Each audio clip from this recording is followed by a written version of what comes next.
They called it the Carter House, an old sagging farmhouse on the edge of Pine Hollow, Connecticut. Everyone in town knew it was abandoned. The porch had collapsed long ago, the roof bowed inward, and the windows were sealed with sun-bleached boards. Yet somehow, every so often, someone reported hearing a phone ringing inside. No one believed it. There hadn't been electricity or landline service there in over 20 years.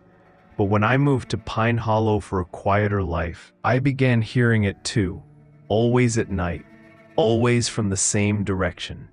A sharp, old-fashioned rotary ring that didn't fit the stillness of the countryside. One evening, after a late shift at the diner, I stepped out into the cold air. The sky was moonless, and the woods behind the parking lot swallowed most of the light. That's when I heard it, faint at first, then clearer. Ring, ring, ring. Not a cell phone tone, not a neighbor's house. It was coming from the stretch of road leading toward Carter House. I tried to ignore it, but the ringing wouldn't stop.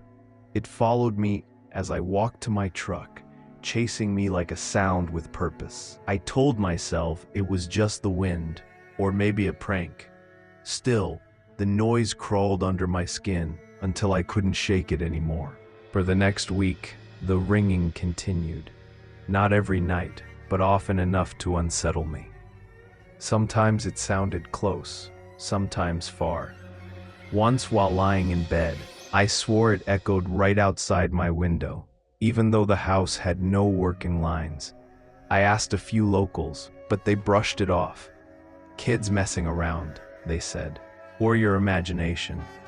But the look in their eyes told me otherwise, like they knew something they didn't want to say out loud. The last straw came on Friday night, when as I drove past the old farmhouse, the ringing blasted through the dark, loud and urgent, like it was calling specifically to me. I pulled over. The house sat 50 yards from the road, half swallowed by weeds. Moonlight barely touched its warped siding, yet the ringing kept coming, constant, metallic, and impossibly clear. Against my better judgment, I walked toward it. The air around the house felt heavier, colder. Each step sank into the damp earth. When I reached the porch, the ringing stopped. Abruptly, completely. I froze, the silence pressed against my ears. Then from inside the house, something else stirred. A soft click, like a receiver being lifted gently off a cradle.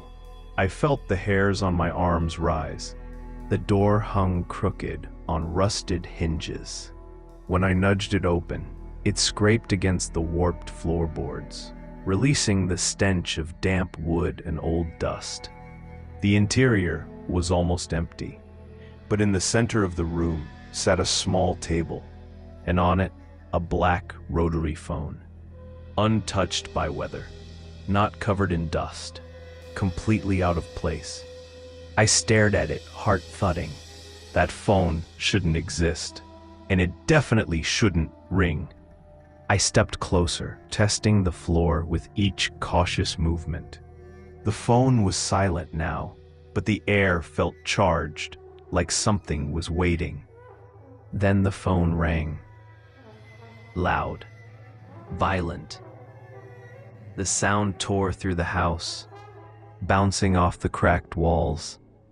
I stumbled back, pulse hammering. The phone's metal dial shimmered faintly under the weak moonlight coming through a gap in the boards. My instincts screamed to run. But something stronger, curiosity or stupidity, anchored my feet. The ringing didn't stop. It kept going, relentless, as if demanding an answer. After what felt like a full minute, my trembling hand reached out. The moment my fingers brushed the cold receiver, the ringing cut off. Silence swallowed the room again. I pressed the receiver to my ear. At first, there was nothing, just a low hiss. Then, slowly, a voice leaked through. A woman's voice. Soft, shaky, barely more than a whisper. "Don't stay," she said.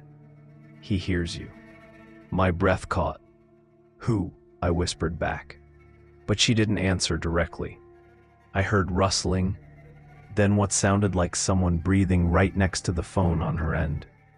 She repeated, more urgent now, "He's coming." Before I could respond, another sound filled the line. Heavy, uneven footsteps, echoing faintly, like they were traveling down a long hallway. The footsteps grew louder, closer, not through the phone, inside the house. Behind me, I dropped the receiver and spun around. The front door stood open, the night wind pushing through cracks in the walls. But the footsteps were unmistakable, slow, dragging, moving from deeper within the farmhouse toward the front room. I didn't wait to see anything. I bolted through the doorway, sprinting across the yard until I reached my truck. As I fumbled with my keys, I heard one last sound echo from the house, the rotary phone, ringing again, this time faster, almost frantic. I drove off, without looking back.